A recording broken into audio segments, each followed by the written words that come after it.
katanya sih denyut jantung saya stabil, aman, ada. Tapi saya koma selama 18 jam, tidak sadarkan diri.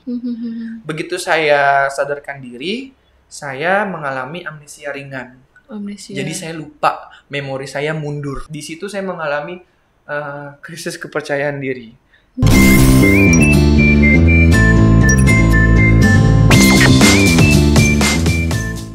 Assalamualaikum warahmatullahi wabarakatuh. Halo pemirsa Cukup Pedas, jumpa lagi bersama saya Ella Sulistiana di program Sayang Kita Bersama, kalau bukan di program Cukup Pedas yang tayang di Palpres Official tiap Senin dan Kamis. Nah, setiap episodenya kita selalu menghadirkan tamu-tamu yang berbeda yang insya Allah bisa membawa inspirasi serta edukasi yang bisa kita simak bersama ya pemirsa Cukup Pedas.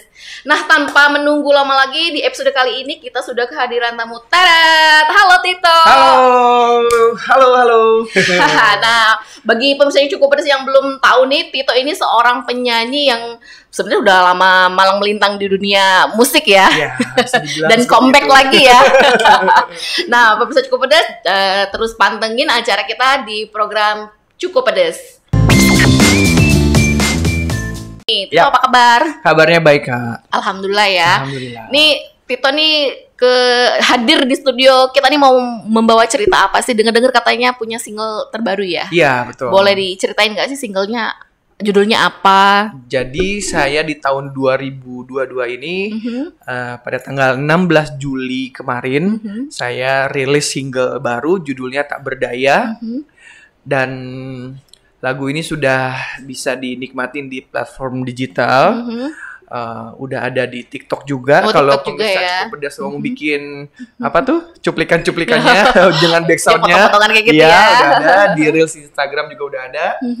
Dan uniknya di lagu ini adalah karya dari salah satu Wong Kito Galo di Palembang. Oh, yang nyiptainnya orang Palembang. Oh, baiklah. Jadi orang Palembang ini menawarkan lagu buat Tito nyanyiin. Iya, cara ceritanya menawarkannya ini unik banget dan dia terlalu dia berani sekali.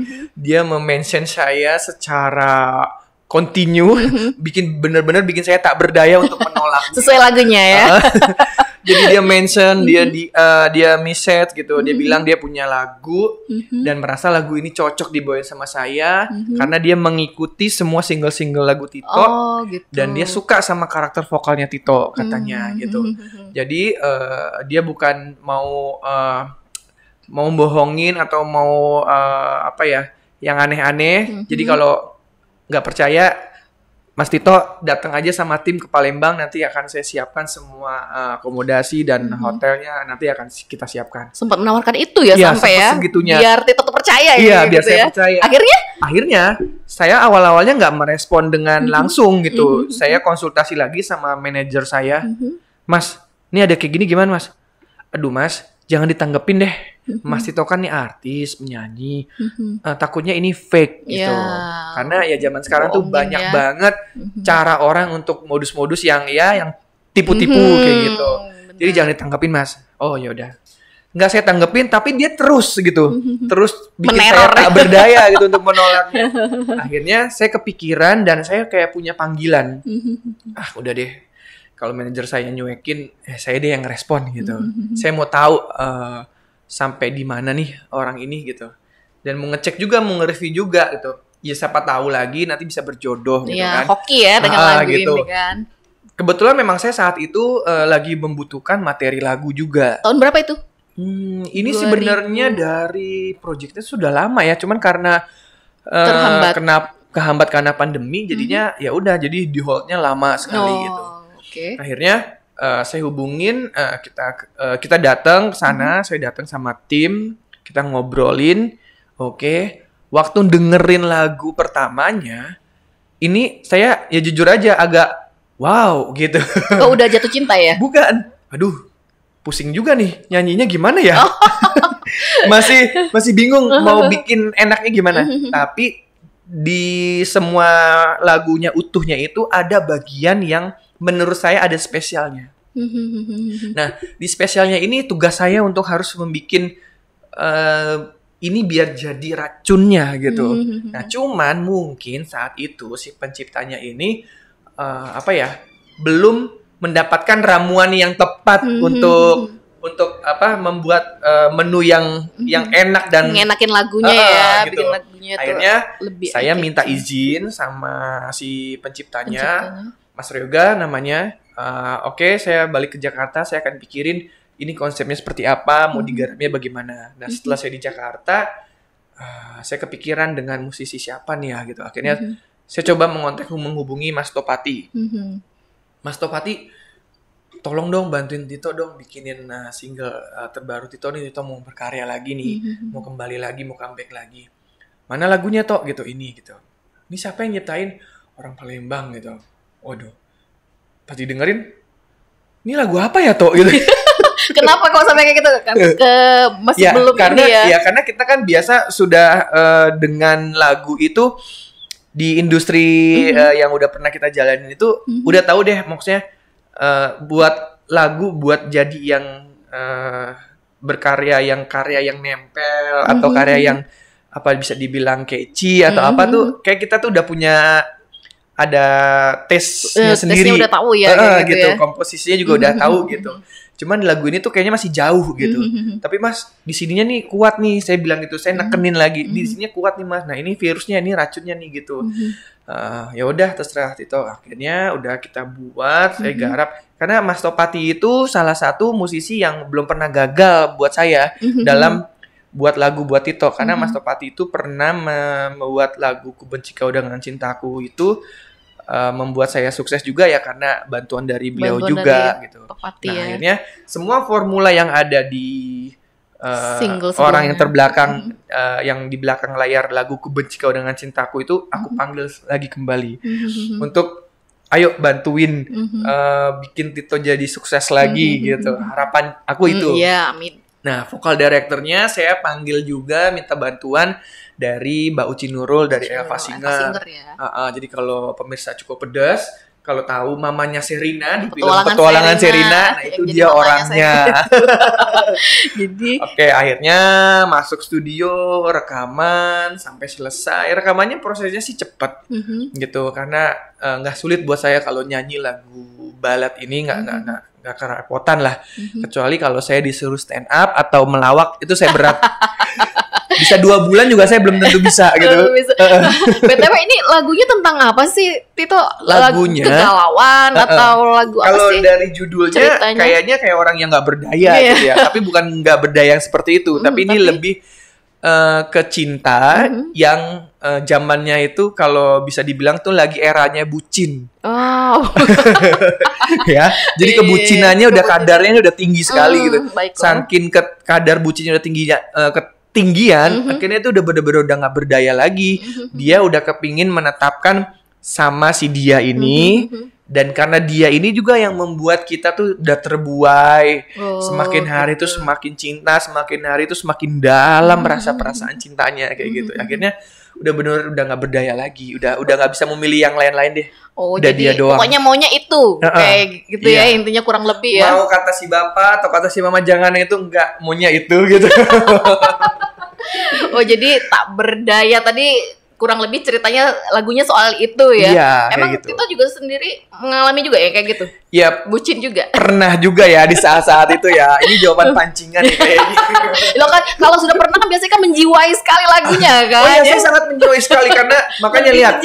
Pemirsa Cukup Pedas bisa lihat nanti di video klipnya ya. Itu saya menjiwai banget adegannya dan lain-lainnya nih. Lihat tuh. Saya menjiwai banget nih lihat ya. Habis itu tuh, ya kan? Apa nggak menjiwai tuh begitu tuh. Ini video klipnya Tito yang udah rilis ya. Yang baru tuh. Saya angkat, saya gendong, saya peluk, saya bla bla bla bla bla.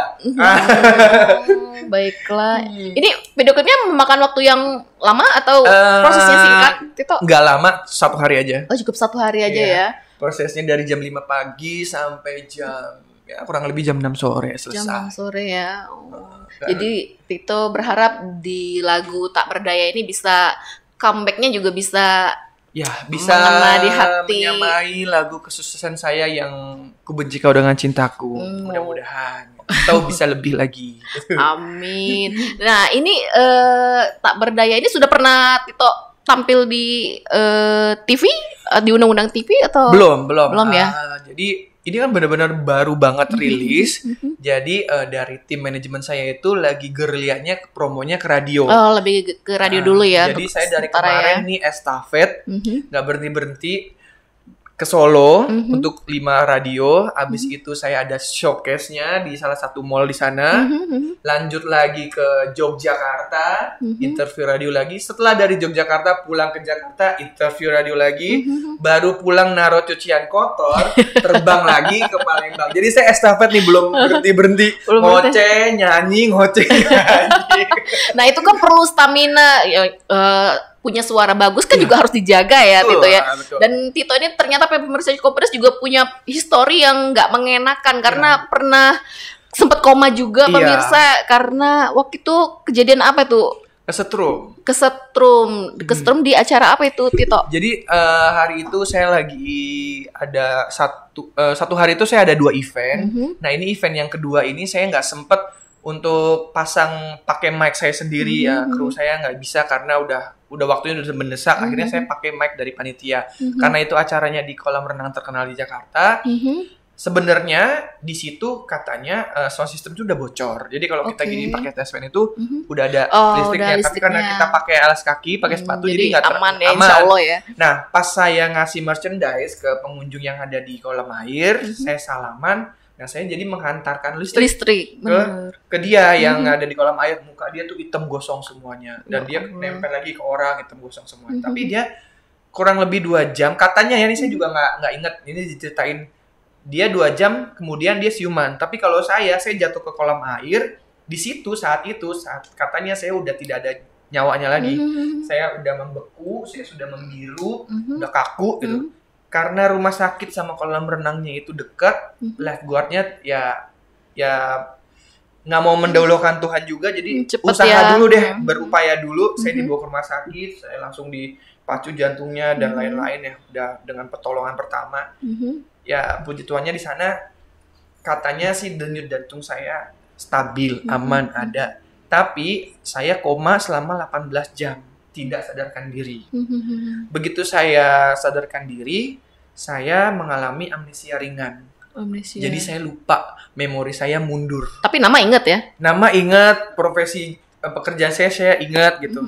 Cuman ada memori yang mundur. Jadi kayak ada keluarga atau kerabat atau ada momen-momen yang hilang di memori saya. Akhirnya saya diterapi pelan-pelan, minum obat. Ya udah, saya selamat. Alhamdulillah sampai sekarang ya bisa di podcast Cukup Pedas ya. Iya. Nah itu kan ceritanya udah lama juga ya, gitu ya. Tapi kan nggak mudah ya bagi seorang Tito untuk kembali lagi ke dunia musik. Betul. Itu ada hikmah apa yang bisa Tito ambil? Yang pertama,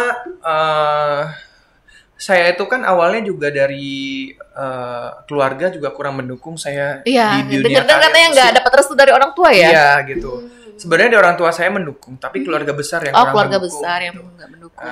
Jadi dia takut kalau saya ini nanti jadi artis bisa jadi kawin cerai, lifestyle-nya atau narkoba, ngomong-ngomong yang nggak jelas seperti itu. Nah, saya buktiin kalau saya itu mau berkarya dengan cara yang baik, dengan cara berprestasi gitu, harapannya itu. Ya udah saya melakukan sedikit-sedikit pembuktian kecil-kecilan dan akhirnya mereka sudah terima saya jadi penyanyi gitu. Ya, cuman perjalanannya memang nggak semulus kayak di film-film keluarga Cemara gitu. Ada aja lika-liku-likanya gitu. Atau kayak di cerita-cerita film-film di sinetron TV gitu. Lagi asik-asiknya berpromo, ya itu tadi saya mengalami kecelakaan. Terus itu udah covernya panjang dan di situ saya mengalami krisis kepercayaan diri. Karena kayak ngerasa saya udah gagal, terus saya udah ngerasa ya udah cukup. Mungkin Tuhan kasih saya sukses tuh cuma 1 single ini aja gitu. Sudah hopeless ya waktu itu ya. Tapi saya disemangati sama fans-fans saya, namanya teman Tito, terima kasih. Mereka yang sebelum sosmed saya di ban juga, nah itu juga yang mengalami saya jadi depresi juga. Sosmed saya di ban juga ya, mungkin apa karena saya pernah mengupload cover-cover kena copyright, saya juga nggak ngerti melanggar panduan komunitasnya apa. Kedua, dulu itu sosmed saya nama penggunanya tuh menggunakan nama Tito Hitler. Berbau nama Hitler. Ya, Hitler itu emang bukan gaya-gayaan, tapi emang Hitler itu nama asli real name saya tuh Tito Hitler Tetap Tangguh. Itu nama asli itu? Iya, itu nama asli. Belum lagi kalau ditambah marganya Utasoid, jadi panjang Tito Hitler Tetap Tangguh Utasoid. Nggak muat dikatakan juga nggak muat. Nah, akhirnya karena kejadian itu, akhirnya terus tim saya mempunyai usulan, Mas, kayaknya nama lo harus kita rebranding ulang, tanpa mengecilkan Tito Cilapopnya, tapi sekarang kita ya udah yang udah lewat dijadiin sejarah aja. Akhirnya kita harus fokus lagi ke depan dengan nama yang baru, apa? Tito Tangguh. Kenapa Tito Tangguh? Ya itu kan yang pertama emang nama aslinya Mas Tito katanya. Yang kedua, saya pernah dengar cerita Mas Tito tuh nama Tetap Tangguhnya itu nama dari kedua orang tua. Kan namanya bapak aku Hotman, nama ibu aku Lampita. Kalau digabung Lamhot itu dalam bahasa Batak. Dalam bahasa Indonesianya artinya tetap tangguh. Jadi saya harapannya di mana nanti saya berdiri, saya bernyanyi, saya melangkah, itu ada nama kedua orang tua saya. Dan ada doanya, ada restunya dari mereka. Jadi membuat semangat buat saya dan satu energi baru lah buat saya biar direstuin gitu sampai karir saya bisa mulus sampai ke puncaknya. Amin. Ya, semoga membawa berkah ya. Hoki juga di single yang terbaru ini ya Tito ya. Mudah-mudahan kalau kita sudah sudah berdoa minta restu sama kedua orang tua kita dan orang tua kita sudah merestui, mudah-mudahan Tuhan mengizinkan ya. Benar. Nah ini Tito harapannya ke depan nih apa nih? Masih terus mau di dunia musik tetap eksis atau mungkin sudah ada ngincer nih? Kalau dari secara face kan ya oke lah mungkin jadi model atau ya mungkin siapa tahu nih apa nih boleh diceritain nggak? Yang pertama sih emang dari dulu tuh saya selalu fokusnya untuk nyanyi. Jadi saya memang pengen dikenalnya identitasnya masih sebagai penyanyi ya. Penyanyi. Tapi memang dulu sampai sekarang banyak banget tawaran. Bukan banyak banget, ada tawaran untuk main sinetron. Oh iya benar. Tapi selalu saya tolak. Alasannya karena saya tuh merasa nggak mampu untuk berakting. Karena saya belum punya pelatihan untuk aktingnya gitu. Sampai dulu saya punya cerita ya, kalau boleh cerita tuh orang Indianya langsung tuh dari PH-nya tuh bener-bener ngotot banget saya harus main sinetron di produksinya dia gitu. Dengan bayaran berapa terserah Mas Titonya pilih aja kontraknya mau berapa. Terus saya bilang saya bukan masalah materinya, saya cuma masalah waktu, saya nggak punya waktu untuk syuting ini gitu. Nggak usah dipikirin Mas, waktu syutingnya saya ngikutin waktunya Mas Tito gitu. Sampai segitunya menyesuaikan kita ngikutin waktunya Mas Tito. Cuman saya pikir lagi, wah ini kesempatan. Tapi saya pikir lagi, waduh saya nggak punya bakatnya. Akhirnya ya mohon maaf dengan cara apapun saya tolak gitu. Karena emang saya nggak mau nanti orang ngeliat saya acting kayak gitu, main film, acting kayak gitu, main sinetron. Dihujat. Akhirnya saya dihujat netizen, saya nggak mau gitu. Lebih baik saya bikin atau ikut pelatihan acting dulu atau ada pelajarannya dulu, baru saya mau. Jadi mau ya. Jadi Tito kalau untuk jangka pendek ini masih tetap terus bernyanyi ya. Harapannya apa nih? Ya harapannya di lagu yang single Tak Berdaya ini bisa mengawali saya untuk kembali mengejar atau mengejar yang ketinggalan saya yang di tahun yang lalu. Saya harus punya banyak lagi menciptakan hits-hitsnya gitu. Bukan cuma satu Benci Kau Dengan Cintaku, tapi ada Tak Berdaya, ada ini. Jadi sehingga nanti waktu saya dapat kesempatan membuat album, itu albumnya tuh benar-benar masterpiece gitu. Sudah single hitsnya sudah banyak gitu. Begitu saya nanti bikin konser juga, orang itu se-Indonesia Raya itu bisa menyanyikan lagu-lagu saya yang banyak gitu. Benar-benar. Jadi harapannya juga itu album ya. Iya, karena kan udah banyak singlenya ya. Iya, single sih udah banyak. Albumnya nih yang belum ada gitu. Karena seorang penyanyi belum saya belum merasa menjadi penyanyi yang sejati kalau saya tuh belum punya album atau belum bikin konser. Oh, itu gitu. jadi harapan kedepannya seperti Iya, itu ya, saya Tito, ya? harapan kedepannya saya mau seperti musisi-musisi panutan saya kayak album Glenn Fredly, Ari Lasso, itu kan mereka sudah pernah punya bikin konser, terus punya banyak single hitsnya. Nah, saya harapannya seperti itu. Oh, penyanyi idolanya Tito siapa tadi, boleh tahu? Lebih ke siapa sih kiblatnya Tito? Ya, nah saya ini penyanyi yang aneh nih, Kenapa? nggak punya influensa gitu. Nggak. Tapi saya menginspirasi dari mereka-mereka ini, para senior saya memang suka Glenn Fredly, Ari Lasso gitu, ya. dari Indonesia ya itu. Balet ya. Oke deh, nah mungkin pemirsa cukup pasti penasaran nih Tito nih, lagu Tak Berdaya ini lagunya seperti apa sih? Terus kalau dinyanyiin sama Tito secara langsung mungkin lebih gimana gitu, meleleh. Boleh nggak nih didengerin sedikit nih lagunya Tito Tak Berdaya ini untuk pemirsa cukup pedes kita di sana. Akapel aja gitu. Ya boleh, terserah. Senyumnya Tito. Semakin hari, semakin saja aku pun tak berdaya. Aku tenggelam semakin dalam pada cintamu. Semakin hari, semakin saja aku pun tak berdaya. Dan aku terbuai untuk tetap di sampingmu. Wah, wah bener-bener memang ini ya sesuai kata Tito tadi ya, lagu ini ya. Ada nada tingginya. Iya, jadi dan saya mohon maaf Bang Jol ya, cukup pedas kalau suara saya tadi agak-agak kurang baik maksimal karena dari kemarin estafet terus. Capek juga ya, kecapean di jalan. Jadi harus jaga stamina ya Tito ya. Oke deh, terima kasih loh Tito udah hadir di juga. Studio Palembang Express. Iya, terima kasih juga udah bersedia hadir dan membagikan kisah sama pemirsa Cukup Pedas ya. Semoga sukses selalu buat Tito ya. Amin, amin, amin. Oke pemirsa Cukup Pedas, dengan berakhirnya lagu dari Tito tadi berakhir pula episode Cukup Pedas di episode kali ini. Jangan lupa bahagia, tetap sehat. Assalamualaikum warahmatullahi wabarakatuh.